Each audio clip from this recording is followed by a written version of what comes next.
Welcome inside another edition of Game Night. I'm Joe Mitchin inside a rainy Stewart Field in Solon, where the Perry Panthers clinched their first ever trip to a state championship game. They did so in a 10-7 victory over Hudson. And as expected, it was a low-scoring contest when Perry punting on their first two possessions of the ball game before finally scoring their first points at the 6:22 mark in the second quarter. The Panthers used a 14-play drive that was capped off by a Keyshawn Sims 2-yard touchdown run to make it 7-0. Sims ran for 115 yards in the game, becoming just the ninth back in state history to gain 3,000 yards in one season. Hudson missed two first-half field goals, including one just seconds before the break. Perry led 7-0 at halftime. The second half, though, would get crazy. First, the Panthers ran a trick play using wingback Tevion Cleveland's arm for a 40-yard touchdown, or for a 40-yard completion to quarterback Max Baker. Mason Brown later hit a short field goal to make it 10-0. Perry then intercepted two Jackson Parker passes in the fourth quarter. The first was a diving effort by Robbie Kirchner before Cleveland came away with the other.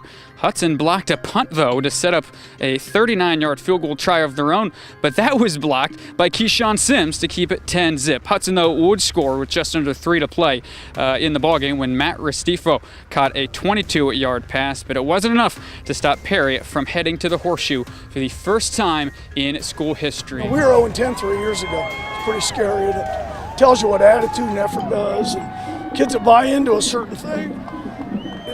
It's difficult to do, because I'm hard on them, and they bought into it, and they fought it out. Our defense played great tonight. My God, I tell you what, because Hudson's a good football team, no question about it. So, but yeah, I'm proud of the kids and their resilience and their ability to hang in there through all of it, So. It's been all about hard work and fight, and just everyone pulling together and becoming the team that we should be and that we've always thought we were. So.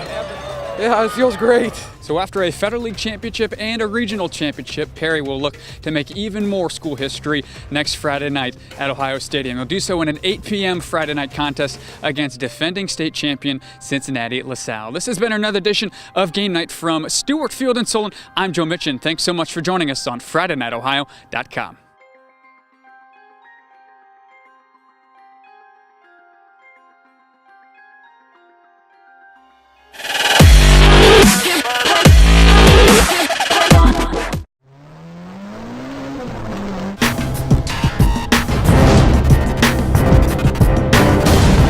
I'm Joe Mitchin from The Independent, and after scoring 5 touchdowns and rushing for 292 yards, Perry running back Keyshawn Sims is your player of the week. And Keyshawn, how were you able to do it, racking up yardage against that Central Catholic defense? It was pretty much, I gave it all to my line, because without them, I wouldn't be able to do it.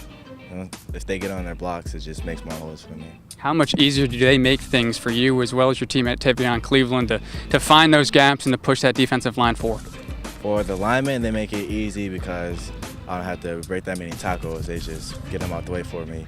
And for Tevion, he can get the ball, so it gives me more of a break on those plays that he gets it.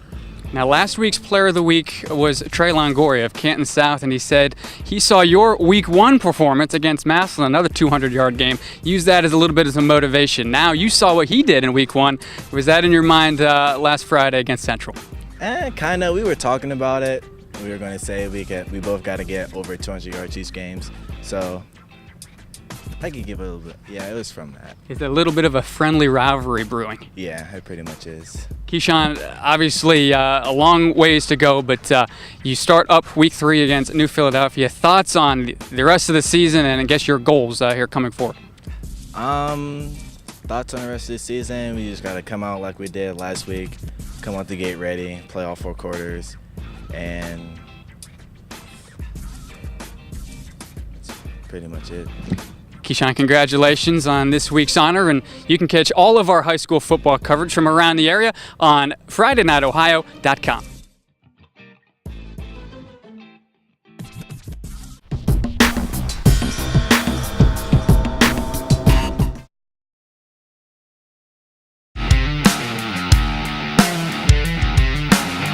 This is the 2-minute drill on FridayNightOhio.com. I'm Mike Popovich along with Joe Mitchin from the Independent. And Joe, week 1 of the high school football season starts this week. A couple of schools in the western part of Stark County, Fairless and Tuslaw. You followed them in the preseason. What's the outlook for both of them as they get set for the Pac-7? Well, I think it's optimism. I think both teams realize that they bring a lot of contributors from last year's team back at each of the schools. I know for Tuslaw, it's been a very positive offseason. A lot of senior leadership, a lot of hard work went into their two-a-days and their summer camp sessions. For Fairless, there's a little more of an expectation now. That program's been turned around a little bit. So I think optimism for both schools. They think they can have a good year. Fairless, last year it was a tough early part of the season for them, and they were able to finish strong.